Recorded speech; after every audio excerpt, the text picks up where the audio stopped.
Bonjour mes amis, bienvenue dans ce temps de silence et de vérité que nous nous offrons. Nous vivons dans le monde de l'image, un monde de filtres, de profils soigneusement élaborés, de vies mises en scène. Chaque jour, sur nos écrans, nous sommes bombardés par des images de perfection, des familles parfaites, des carrières parfaites, des vacances parfaites, des corps parfaits. Et, consciemment ou non, nous intégrons cette logique. Nous devenons les metteurs en scène de notre propre existence. Nous apprenons à présenter au monde notre meilleur angle, notre plus beau sourire. Nous nettoyons méticuleusement l'extérieur de notre coupe. Et puis, il y a l'envers du décor. Il y a ce que les filtres ne montrent pas, l'anxiété qui nous étreint le soir, la fatigue de devoir toujours paraître à la hauteur, l'amertume d'une vieille rancune que nous n'arrivons pas à pardonner, la petite jalousie qui nous ronge en voyant la réussite d'un autre, la solitude que l'on ressent au milieu d'une foule. C'est l'intérieur de la coupe. Souvent, il est en désordre. Parfois, il est sale. Et nous vivons avec cette tension, ce décalage douloureux entre l'image que nous projetons et la réalité que nous ressentons. C'est précisément au cœur de cette tension que la parole de Jésus vient nous rejoindre aujourd'hui. Elle est tirée de l'évangile de Matthieu, et elle est d'une clarté redoutable. Écoutons-la. Malheureux êtes-vous, scribes et pharisiens hypocrites, parce que vous purifiez l'extérieur de la coupe et de l'assiette, mais l'intérieur est rempli de cupidité et d'intempérance. Pharisiens aveugles, purifie d'abord l'intérieur de la coupe, afin que l'extérieur aussi devienne pur. Ces paroles sont dures. Le mot hypocrite nous fait mal. Nous ne voulons pas être des hypocrites. Et pourtant, si nous sommes honnêtes, nous devons reconnaître qu'un petit pharisien sommeille en chacun de nous. Ce petit pharisien qui se soucie plus de ce que les autres pensent de sa foi que de la qualité réelle de sa relation avec Dieu. Ce petit pharisien qui accomplit des gestes de piété à l'extérieur, mais qui laisse son cœur être un lieu de jugement et de critique. Le pape François ne cesse de nous mettre en garde contre cette maladie spirituelle. L'hypocrisie, dit-il, est la peur de la vérité. C'est le maquillage qui cache les rides de notre âme. Et aujourd'hui, le Christ, comme un médecin de l'âme, nous invite à un examen de conscience radical. Il ne nous demande pas d'être parfaits, il nous demande d'être vrais. Il nous propose un chemin de libération. Arrêtez de nous épuiser à faire briller l'extérieur pour commencer le vrai travail, le seul qui compte, nettoyer l'intérieur de la coupe. Mais comment faire? Par où commencer ce grand nettoyage intérieur? Je vous propose d'explorer ce chemin en 3 étapes. D'abord, osez regarder ce qu'il y a à l'intérieur de la coupe. Ensuite, comprendre pourquoi nous la laissons se salir. Et enfin, découvrir les moyens concrets que le Christ nous donne pour la purifier. Première étape. Oser regarder à l'intérieur.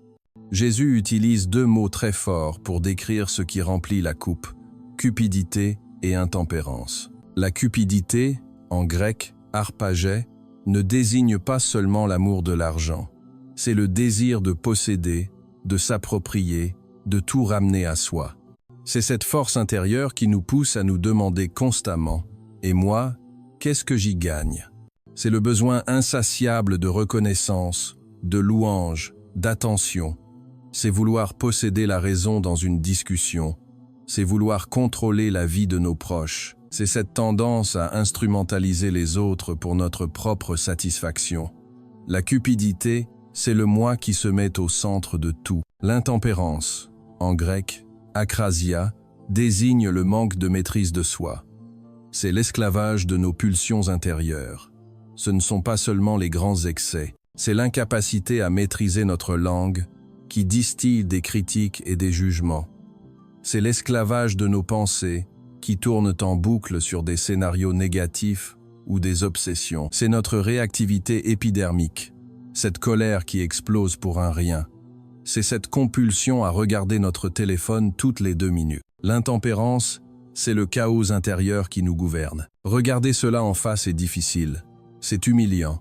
Nous préférons de loin nous concentrer sur nos bonnes actions, sur les aspects présentables de notre vie spirituelle. Mais le premier pas vers la guérison est toujours un diagnostic honnête. Le Christ nous invite à cet acte de courage, nommer, devant lui et sans phare, la cupidité et l'intempérance qui habite notre cœur. Non pas pour nous condamner, mais pour que nous puissions enfin lui présenter la véritable maladie qu'il est venu guérir. Deuxième étape, comprendre pourquoi nous négligeons l'intérieur. Pourquoi est-il si tentant de se concentrer sur l'extérieur? Je crois qu'il y a deux raisons principales. La première, c'est que l'extérieur est visible et quantifiable. Il est facile de cocher des cases. J'ai été à la messe, j'ai fait un don à une œuvre, j'ai dit mes prières. Cela nous donne l'impression d'être de bons chrétiens. L'intérieur, lui, est invisible et beaucoup plus complexe. On ne peut pas mesurer un acte de pardon intérieur ou une victoire sur une pensée de jalousie.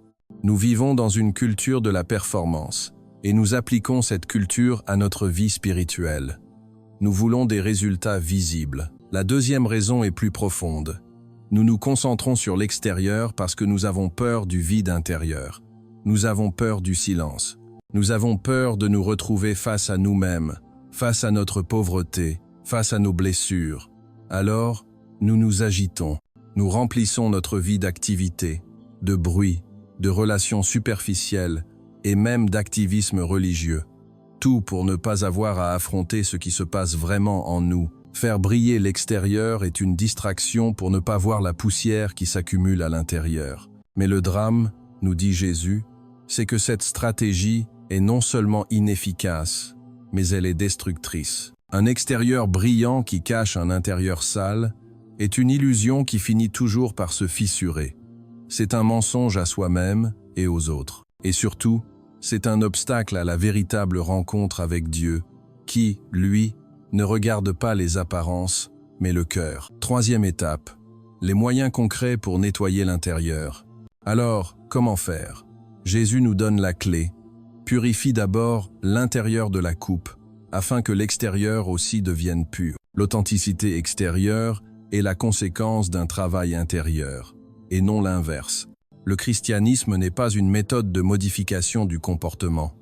C'est une voie de transformation du cœur. Et pour cela, la tradition spirituelle nous offre des outils très concrets. J'en retiendrai 3. Le premier outil, c'est l'examen de conscience honnête. Pas l'examen de conscience scrupuleux qui liste des fautes, mais un regard aimant et lucide sur notre journée, posé sous le regard de Dieu. C'est se poser les bonnes questions, non pas « qu'est-ce que j'ai fait de mal ?», mais plutôt « où mon cœur a-t-il été aujourd'hui ? Quelles ont été les intentions réelles derrière mes actions ? Ai-je agi par amour ou par peur, par orgueil, par besoin d'être vu ? Quelle pensée m'a enlevé la paix ? » C'est un exercice de vérité. C'est inviter la lumière du Christ dans les recoins sombres de notre âme, non pour y être jugé, mais pour y être éclairé et guéri. Le deuxième outil, c'est la garde du cœur par le silence. Pour nettoyer l'intérieur, il faut d'abord arrêter de le salir en permanence. Nous vivons dans un état de saturation sensorielle et informationnelle. Notre cœur est bombardé d'images, de mots, de sollicitations. Pratiquer le silence, ce n'est pas seulement se taire. C'est choisir de se débrancher, c'est couper les notifications. C'est résister à l'envie de combler chaque instant de vide par du bruit. Le silence crée un espace intérieur. Il permet à la poussière de retomber. Il nous permet d'entendre les mouvements subtils de notre âme. Il nous permet surtout d'entendre la voix de Dieu qui murmure dans la brise légère et non dans l'ouragan de nos agitations. Un peu de silence chaque jour est le meilleur détergent pour l'âme. Le troisième outil, et le plus puissant, c'est la pratique de la miséricorde cachée. Jésus dit que la coupe est remplie de cupidité, de ce mouvement qui ramène tout à soi. Le seul remède à cela, c'est le mouvement inverse, le don de soi, l'amour désintéressé. Mais attention, un don de soi qui ne cherche aucune récompense, aucune reconnaissance. C'est l'antidote parfait à l'hypocrisie. Jésus nous le dit dans le Sermon sur la montagne. Quand tu fais l'aumône, que ta main gauche ignore ce que fait ta main droite. Nettoyer l'intérieur de la coupe, c'est peu être pardonné à quelqu'un dans le secret de son cœur, sans même que cette personne ne le sache. C'est rendre un service que personne ne remarquera. C'est prier pour un ennemi sans en parler à personne. Chaque acte d'amour gratuit et caché est comme un coup de chiffon qui nettoie notre intérieur de la rouille de l'égoïsme. C'est un acte qui n'a de valeur qu'aux yeux de Dieu, et c'est précisément pour cela qu'il purifie notre intention en profondeur. Mes amis, le chemin que le Christ nous propose aujourd'hui est exigeant, mais il est libérateur. C'est le chemin qui mène de la performance à la présence, de l'apparence à l'authenticité, de la peur du jugement à la confiance en la miséricorde. C'est un travail de toute une vie. Nous ne serons jamais parfaitement propres, mais nous pouvons, chaque jour, recommencer. Chaque jour, nous pouvons, par un examen honnête, un moment de silence, un acte d'amour caché, nettoyer un peu plus notre coupe intérieure. Et la promesse de Jésus est magnifique. Lorsque l'intérieur devient pur, l'extérieur devient pur naturellement. La bonté, la paix, la joie ne sont plus des choses que nous essayons de feindre. Elles deviennent le fruit spontané d'un cœur habité par Dieu. Notre visage commence alors à rayonner, non pas de notre propre perfection, mais de la lumière de celui qui a fait en nous sa demeure. Prions. Seigneur Jésus, pharisien aveugle, tu m'appelles par mon nom. Je te remercie pour ta parole de vérité, qui vient comme une lumière percer mes zones d'ombre. Pardon, Seigneur, pour toutes les fois où je me suis plus soucié du regard des autres que de ton regard. Pardon pour l'énergie dépensée à faire briller l'extérieur de ma coupe, pendant que je négligeais le désordre de mon cœur. Aujourd'hui, je veux répondre à ton appel. Je te présente ma coupe intérieure, avec tout ce qui la remplit, ma cupidité, mon besoin d'être aimé, mon intempérance, mes pensées de jugement et de colère. Je n'essaie plus de la cacher, je te la donne. Seigneur, par la grâce de ton Esprit Saint, apprends-moi l'art du nettoyage intérieur. Donne-moi le courage de la vérité, pour me voir tel que tu me vois. Donne-moi le goût du silence, pour me détacher du bruit du monde et écouter ta voix. Donne-moi la joie de l'amour caché, pour que mon cœur apprenne la gratuité et se guérisse de l'égoïsme. Seigneur, purifie mon cœur, et alors toute ma vie deviendra une louange pure et authentique à ta gloire. Toi qui vis et règnes pour les siècles des siècles. Amen.